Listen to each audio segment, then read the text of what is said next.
दोस्तों हम जानते हैं अगर हम एमडी करना चाहते हैं तो हम अब्रॉड जा सकते हैं, हम पीएचडी कर सकते हैं अगर हम इंडिया में ही बात करें तो यहाँ पर सबसे अच्छी डिग्रीज मानी जाती है एमडी और पीएचडी। लेकिन इस वीडियो के अंदर हम बात करेंगे आप सभी के लिए फार्मर स्टूडेंट्स के लिए क्या अपॉर्चुनिटीज़ अवेलेबल है, पीएचडी से अलग होने वाली है। यहाँ पर हम बात करेंगे रेजिडेंसी प्रोग्राम्स के बारे में, क्यों ये आज के टाइम पे नेसेसिटी है और फार्मर स्टूडेंट्स को इन्हें ज्वाइन क्यों करना चाहिए। इस वीडियो के अंदर हम बात करने वाले हैं सारे ही रेजिडेंसी प्रोग्राम्स के बारे में, अलग अलग कॉलेजेस के बारे में, सैलरीज़ के बारे में, अपॉर्चुनिटीज़ के बारे में। तो इस वीडियो को दोस्तों एंड तक जरूर देखिएगा। दोस्तों यहाँ पर बात आती है पहले रेजिडेंसी प्रोग्राम। दोस्तों यहाँ पर लॉन्च किया है रेजिडेंसी प्रोग्राम ऑन्कोलॉजी के अंदर, और यहाँ पर जो मिनिमम एलिजिबिलिटी रखी है इसके लिए वो रखी है फार्मा-डी या फिर एमडी। तो दोस्तों आपके लिए अपॉर्चुनिटी अच्छी है अगर आप फार्मेसी बैकग्राउंड से हैं और अगर आप फार्मा-डी स्टूडेंट हैं तो आप फार्मा-डी ग्रेजुएट अगर आप हो जाएंगे, यहाँ पर आपको कुछ रिक्वायरमेंट्स मिनिमम एलिजिबिलिटी चाहिए होती है जिसके थ्रू आप इन रेजिडेंसी प्रोग्राम्स या फेलोशिप प्रोग्राम्स के अंदर आप एनरोल कर सकते हो। तो यहाँ पर सबसे पहली बात दोस्तों फार्मा-डी क्यों नेसेसरी है कि फार्मा-डी को ही यहाँ पर उन्हें बुलाया जा रहा है रेजिडेंसी प्रोग्राम्स के लिए। दोस्तों यहाँ पर इंडिया के अंदर अभी नीड है क्योंकि जो कैंसर पेशेंट्स हैं वो काफ़ी ज़्यादा बढ़ रहे हैं इंडिया के अंदर, और यहाँ पर जो रिसोर्सेज है वो इंडिया के पास इतनी ज़्यादा नहीं है, चाहे वो रिसर्च की बात हो चाहे वो क्लिनिकल सेक्टर की बात है। और फार्मा-डी स्टूडेंट्स को पढ़ाया ही क्लिनिकल सेक्टर के बारे में जाया जाता है, क्लिनिकल हॉस्पिटल्स के बारे में पढ़ाया जाता है, हॉस्पिटल्स फार्मेसी के बारे में पढ़ाया जाता है, ड्रग थेरेपीज़ के बारे में।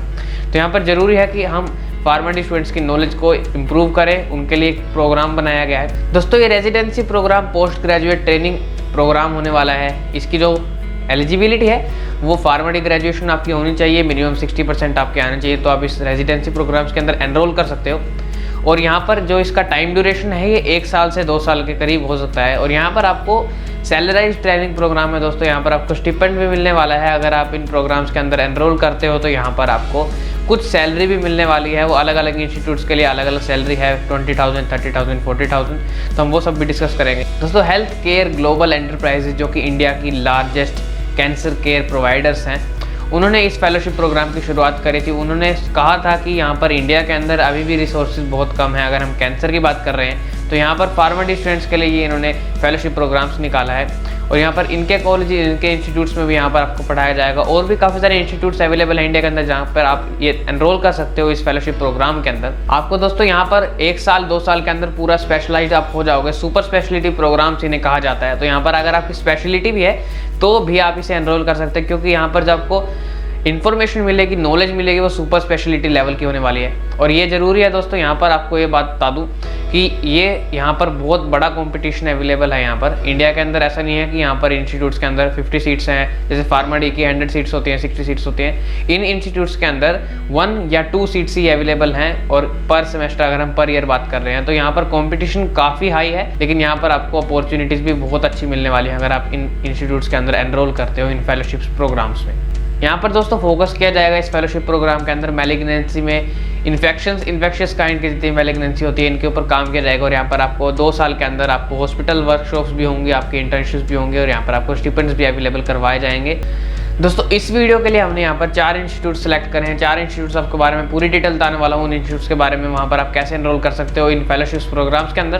दोस्तों पहला कॉलेज है यहाँ पर JSS अकेडमी। इसके बारे में बात करते हैं। यहाँ पर मिनिमम एलिजिबिलिटी, टाइम ड्यूरेशन और स्टिपेंड। मिनिमम एलिजिबिलिटी की अगर हम बात कर रहे हैं तो आपकी फार्मा-डी कंप्लीट होनी चाहिए, मोर देन 60% आपके मार्क्स होने चाहिए।